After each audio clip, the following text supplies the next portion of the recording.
Hi everyone, and welcome back to Season 2 of Behind the Black and Orange, the show that takes you backstage here in the Uxbridge Public Schools. Today, we will be going behind the scenes of each of our schools through the eyes of their leaders, our principals. In our first segment, we will meet the principals of the Taft Early Learning Center, Jennifer Bellville, Whitin Intermediate School, Leanne DeMarco, and Uxbridge High School Principal Michael Rubin, and discuss their roles as leaders of their building and the district, but also their efforts to model and foster collaboration to build the leadership capacity of others in the district and the impact that that has on our collective work. In the second segment, we will discuss our recent strategic planning process and the impact that will have on our efforts to meet the needs of our students and families here in Uxbridge.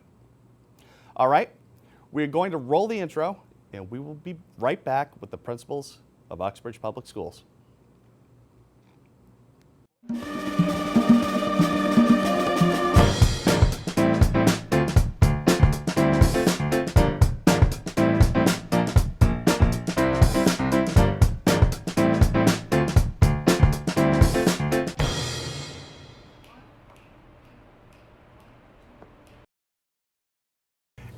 Welcome back. And as promised, we have with us today our three principals here in Uxbridge Public Schools. I'd love to introduce them to you.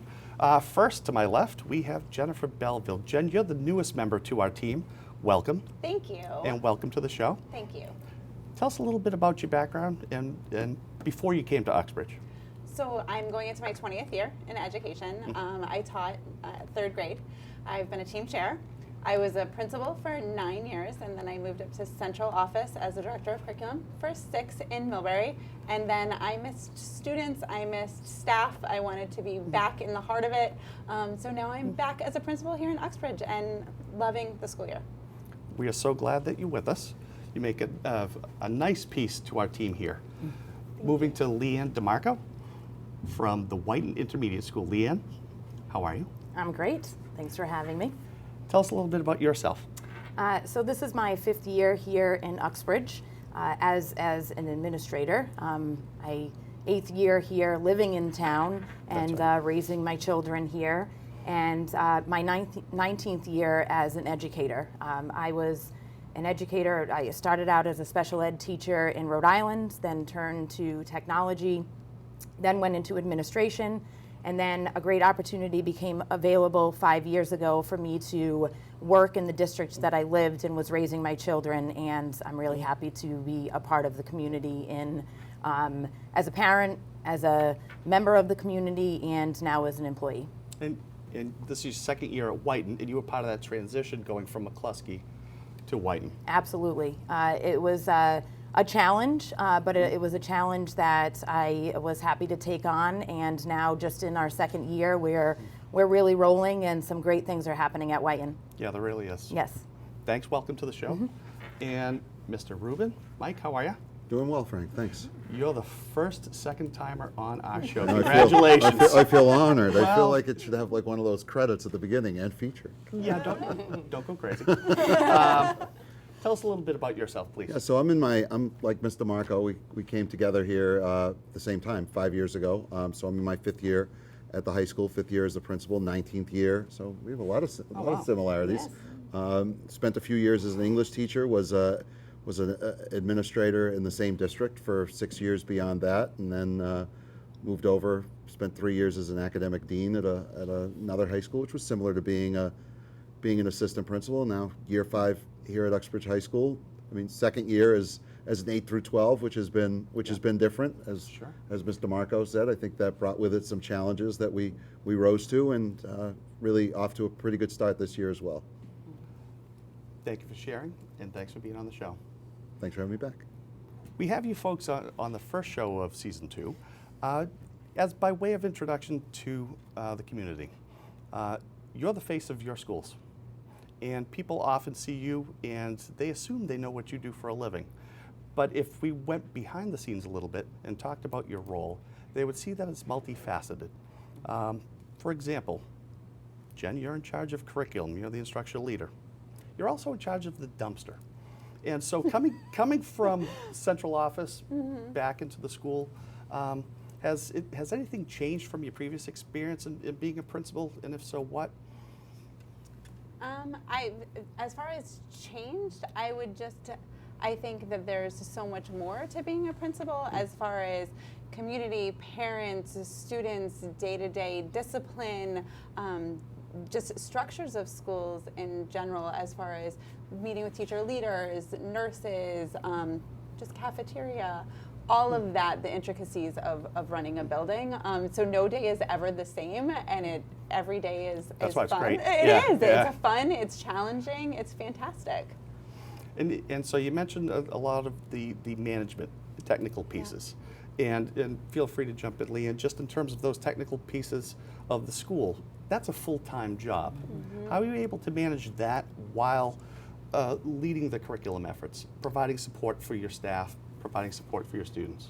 So we have a lot of support from within, so our assistant principals, to our teacher leaders, to just the building structure, as well as support from one another. I would say. Yeah, and I think a integral piece to that is our curriculum director, Wendy Phillips, who we all meet with on a regular basis, and that the technical pieces of our job as building principals can definitely take over, and they are certainly important pieces to our job, but the curriculum is just as important and really has the most impact on students. And so having that connection with each other, and then also having that connection with Ms. Phillips, really helps us to get back into putting aside the technical pieces on some days and really getting back into what is most important, and that is the teaching and learning. It's a juggling aspect to make sure those technical pieces are running. And Mr. Rubin, perhaps you could talk a little bit about that?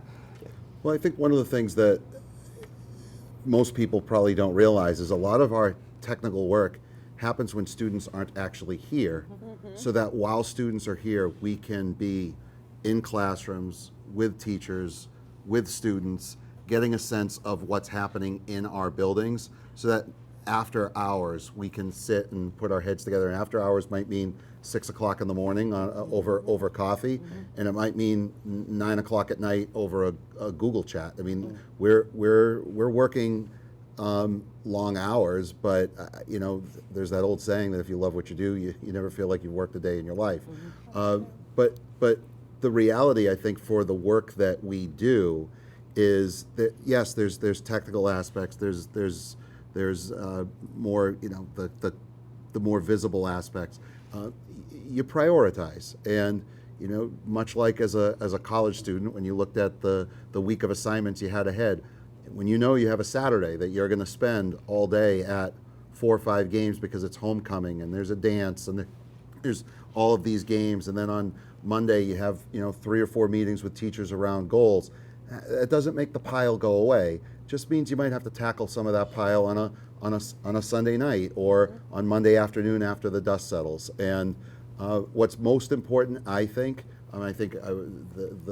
our entire team would feel this, is that sometimes if things get unsettled or there's an unforeseen circumstance, we do what we have to do to make sure that the classroom level doesn't feel that. And that is, I think, one of those things that most people don't see until there's that message that goes out and says, hey, look, there was an injury today, or there was a medical emergency, but we had a procedure in place. The power went out today and our phones weren't working, but we had a procedure in place to make sure that our buildings kept running so that the impact on teaching, learning, curriculum was as minimized as possible. And I think those are the things that each of us really spend a lot of time at, which makes our time during the day all the more meaningful. And that's important, and people don't get to see all those invisible systems that are happening throughout the district. One of you mentioned your assistant principal, as well as teams that you collaborate with during the school day. Obviously, you're the face of the school. That's who people see. You're responsible for everything. But at the same time, you could not do your jobs alone. And perhaps one of you could touch base on the teams that exist in your school and your role with the assistant principal, and how does that work? When you think about operationalizing, I think of our guidance team and the work they will do to manage some situations that don't always rise all the way to say my level. And yesterday I was out, just as an example, they had our building-based support team meeting on Tuesday. A couple of the counselors realized there was something that needed some interaction with some teachers about. They didn't send an email, they didn't pick up the phone. They got up, they went out, they found when that teacher was on his or her prep, and they had that conversation about, Johnny's having this trouble with such and such. The fact that I don't have to worry about that happening is the result of a lot of different people who to say what Bill Belichick would say, they do their job. And we can have some faith in doing their job well. There's also a little bit of next man up. When something is going awry or somebody needs some support, people chip in and help each other, and that can be because there's some extenuating circumstance. We have a lot of professionals. We're an organization of a couple of hundred people, and every now and then things come up.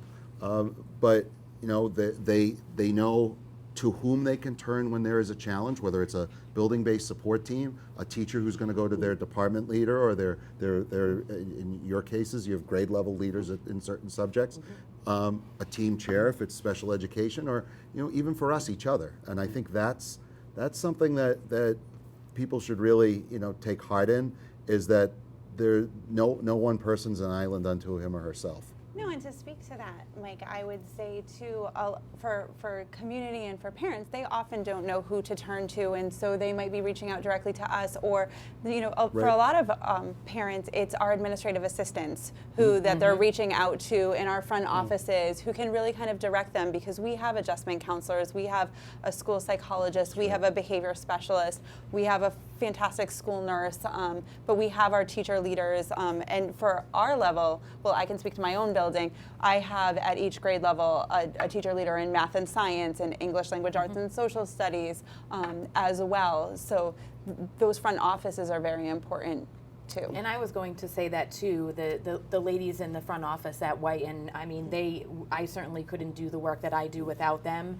And added to that is the assistant principal at Whitin as well. I mean, he comes, Mr. Irving comes with a lot of experience being a principal, being an assistant principal, being a middle school teacher as well. And so we can bounce ideas off of each other, and then try to really work at what we are going to departmentalize. So you're going to focus on this, and I'm going to focus on this, and then we come together and kind of collaborate on what we've been working on. And that's been working over the last 2 years to be able to really move the school forward, because we really can't do it all ourselves. Right. And I think what each of us would say is the assistant principal, most parents and grandparents that might watch this would say, oh yeah, that was the guy that just dealt with kids if they got in trouble. And it's just not that job anymore. No. Even the principals, it's not you're not a firefighter, like running around the building waiting for the next crisis to sprout out so you can put the fire out. It's not like that. And these are individuals who give feedback to educators. They help us evaluate. They help us identify standards that we want to move. They help us operationalize a lot of those technical pieces you had asked us about. And sometimes they stand in front of, with us, some of the more challenging situations that come up. And it's a team. I mean, I couldn't do it. I couldn't do it without Mr. DeMaglio. I think most people know that. And then there are different expertises that we have. I mean, I'm lucky that I have a guy who knows things like facilities better than me. And I think one of the things that we've talked about, and it's why we turn to each other, there are some things that I'm not good at. And if I'm not good at it, I want to make sure there's somebody else who has that answer. And that's good modeling for teachers and kids too. I mean, we all have to ask for help. And you'd mentioned the perception of parents and grandparents they may have of the principal, and that's that old hierarchical, you're on the top of the org chart, therefore you have to know everything and direct and lead everything. We've, and purposefully this year, moving toward a shared leadership model where we're building capacity, not only with our co-administrators and our counselors, but building the capacity of our educators and bringing them into the decision-making process and taking ownership of our work. And perhaps you folks could just touch base on that for a minute. How's that going so far?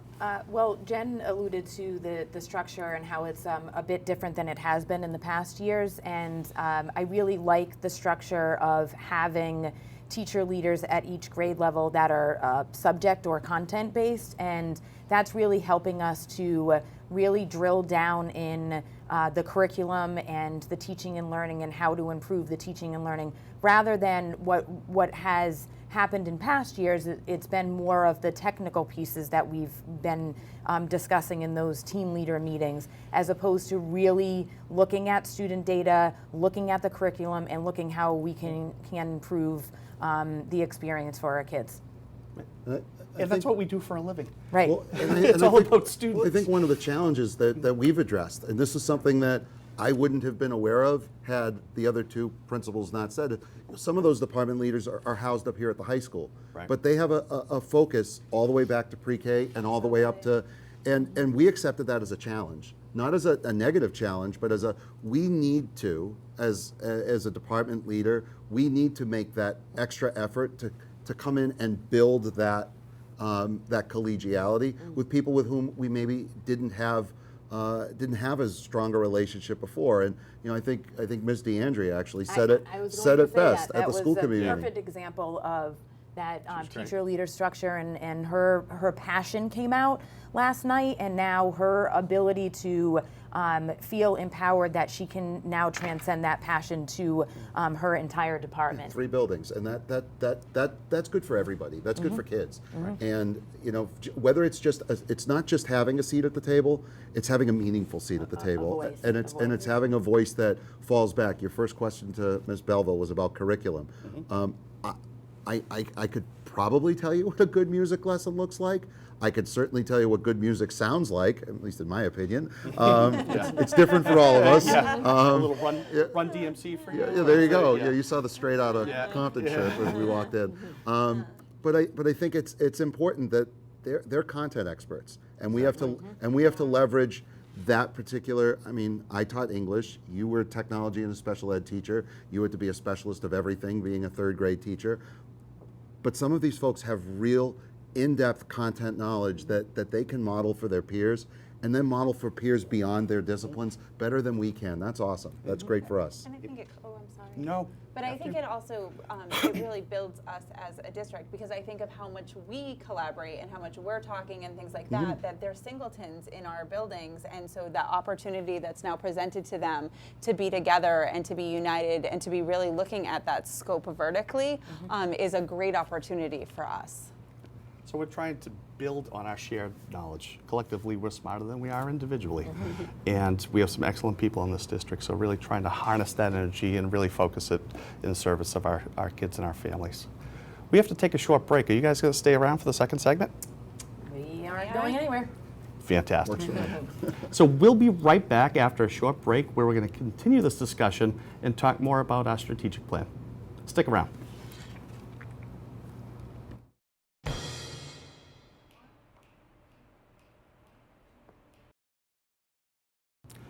And we're back. And with us again, we have the principals from Uxbridge Public School. We have Jen Bellville, we have Leanne DeMarco, and we have Mike Rubin. Folks, thanks for sticking around. When we last left, we were talking about building capacity with our staff and the importance of that in terms of moving our district forward. Everything we do is around the service of kids, student achievement. And in all school districts, by law, we're required to have a district improvement plan, of which our school improvement plans derive from. And folks who have kids in the school know that there are a set of goals and initiatives that drive our work. Over the past year, we had gone through basically a year-long process of strategic planning, where the culmination of that this August completed a 3 to 5 year action plan for our best guess of the direction that we're going to take Uxbridge Public Schools to serve our kiddos. You 3 were integral parts of that, and just your overall impressions of the process. I know some of you have gone through it before, some of you it was the first time, some of you I'm not sure, so why don't you just share that with us? I can share my experience with the process from a kind of personal perspective, and I shared this at our school committee meeting at the end of last year, when the school committee asked what we thought of the process. And I was honest, and I'll be honest right now, it was challenging work. There were times where last year I was like, I don't know if I can do this anymore. Where are we going with this? And then I would come to those meetings as tired as I was from being at school all day, and know that there was going to be 3 hours of work ahead of us. And I would leave there every single time, whether it was the steering committee, our admin council, whatever the committee that I was on for the work that we did for the strategic plan, and I was invigorated, because every time I went, I started to see the pieces being put together, and then now seeing it all together as a whole, it really is helping to drive the work that I'm doing, and the focus on our school improvement plan. It was as if it was just putting puzzle pieces together for the school improvement plan, Sure. which in years past, I felt like I was just pulling from different areas and there was no good direction, no solid foundation. So it was a great experience for me personally, because it really challenged me. It really, it was risk taking. It was a lot of work, but in the end, it was great work. And I'm looking forward to really putting all of the pieces into play now. That's great. And I think I listened to you, and I think to myself, I came in at June, which was kind of at the tail end, but from being new to the district, there was such a direction and there was such a focus, which was so helpful as being a new principal, of where we're going, not only looking at Taft and the lens that I needed to look at that, but from a district standpoint and what we needed to kind of look at together. And those days in June and in August were hard and overwhelming, but there was a lot of clarity there as well of where we need to go. And I think just something that occurred to me, having just gone through the accreditation process with the high school, was it was very process oriented. There were a lot of voices involved. We had students, we had parents, there were community members, there were staff who were veterans, there were staff who were newer to the district, administrators. The process was inclusive, and for a high school that seemed to have a barometer set by planning for an accreditation process with a very specific set of standards, and now looking for, okay, well, now how do we leverage some of that moving forward and ensure that some of this wasn't just going to be another mandate that people look at and say, oh, here's something else we have to do. I don't think it has that feel at all, at all, to anybody in this district, staff, student, administrator. And B, it wasn't going to be something that would just be hung on a wall or put in a binder and collect dust. It was real. And to Leanne's point, I think there was so much effort by so many people put into it that, all right, the reality is checking off every box is going to be hard. But we feel, I know you feel, and I know Jen coming in late into the process, but based on the work we did over the summer, feels that we have an obligation to making sure that the steps we take move that plan forward, because it will move kids forward, and it will move a community forward. And already, when we were meeting with our staff about goals, and we're in that time of year now, people are able to draw a line very linearly back from their goal to a school goal, to a district goal, to a 5-year plan. I can't say I've ever been in a district, 19 years, where people have been able to do that explicitly and with believing it. And part of that might be because their colleagues were part of the process. Part of it might be just the buy-in, but I see it and I feel it in these conversations that I'm having with people about what they want to do to improve themselves over the course of the year. And watching you folks work together, what I enjoyed about the process, and I've gone through it before, is watching the emerging themes. When you start something like this, it's really getting input and being able to see our district through the lens of a parent, through the lens of an official, and so forth. And it's just not a lens that I can have individually. So building that coherence between the schools is vital. But what you said, Leanne, is sticking with me in terms of risk taking. We could have easily gone through and put together a plan, and we could check off those boxes. this is our best guess, and it's aspirational. And we'll probably go there, but it's flexible. And we may have to change direction somewhat based on our real-time work. And I think that's just modeling for our kids, for our staff, for the community. I think there's a lot of ownership there too, because I think that there were so many voices involved coming into the process, but being a part of some of those staff meetings in the spring, that I know that I can speak to the Taft staff that they really felt that ownership and that voice and are really embedded in that. And I think that will help move the work, but also allow for some consistency across all of our buildings. And respectfully, it is a guess, but it's not a dartboard guess. Oh, It's, no. it is absolutely, this is where we anticipate going, and there may be bigger road bumps in the middle. I mean, we've already identified some things that, where we thought we might be in January of this year, might be more reasonable to think that's going to be April. And there is a sense of urgency. There's another member of our leadership team who always speaks to us about urgency. And I hope that the general public, and I certainly hear this at our school council meetings, that when we look at our school improvement plan and we look at things that we want to do, going slow to go fast is okay.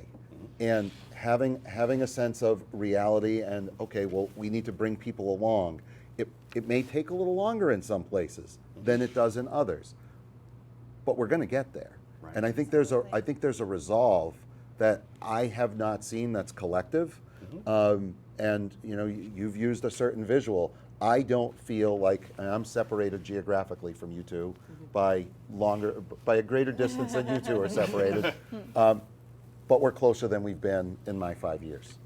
Yes, and that was one of the things that I wanted to highlight as well, that with Jen coming in, Mike and I have worked together now for going on 5 years, and Jen came in, and it's as if she's been working with us for 5 years. And part of that was because we had a clear direction.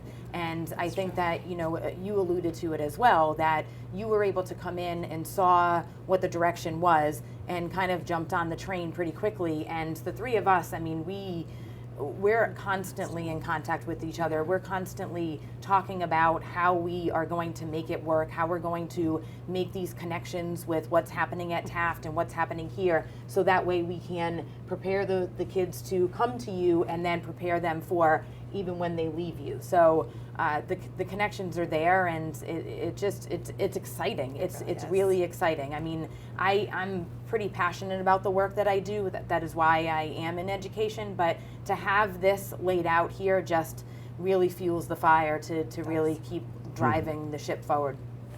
And what I was impressed with the work of not only the community, the steering committee, but then once everybody left, and it was the administrators, we had a full day in June, a lot of work over the summer, and then 2 really intense days in August. And We weren't allowed to have beach brain in August, that's for sure. no. And I said, welcome aboard. This You is what we did. do. But what I was most impressed with is the persistence and the resiliency of our administrative team, because it is hard work. When you're taking apart, and what we did was look under every rock, challenge our own assumptions about how we, instead of saying, oh, we have this in place, we have this in place, is it actually meeting what the needs of the students that we thought it would? And that's time consuming, and it's a reflection. And the effort that you folks put into that and your administrative colleagues was impressive. I mean, I think we left those couple of days like, okay, breathing a sigh of relief that they were over.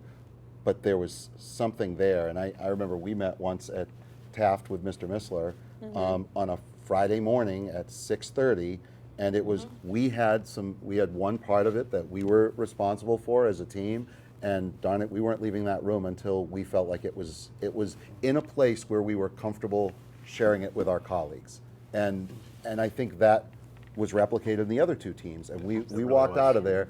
We walked out of there with something that, okay, yeah, I can live with this. I can be proud of this, and other people will be proud of this. And you asked, in our last segment, what are some of the things that happen behind the scenes? I was sitting in that parking lot for 20 minutes at 6:10, not knowing what kind of car Ms. Bellville drives, realizing she'd already been there since 5:30. But it was invigorating too. I mean, I think we met for 3 hours, and We it was did. invigorating, and we were excited. The direction is exciting, and we're excited, and we're passionate about it, and it's fantastic. So. No, I thank you for your work, not only on the strategic plan. I thank you for your service to the kids in Uxbridge. Most importantly, I thank you for being here on our show to start off season 2, episode 1 on Behind the Black and Orange. We're running out of time, and what I invite folks to do, we have a strategic plan and a district improvement plan on our website, and we will have more information available for folks now that it is officially approved, and we're moving forward. So to be continued the conversation, as always. Thank you again. And for folks, just want to say a huge thank you to Mr. Joseph Barros, one of our teachers here at Uxbridge High School, and his fantastic crew that you cannot see, but they're running the cameras and they're directing this episode, and Mr. Barry Giles, and our friends at Community Television here in Uxbridge. For all of them, I'm Frank Tiano. Thank you for watching.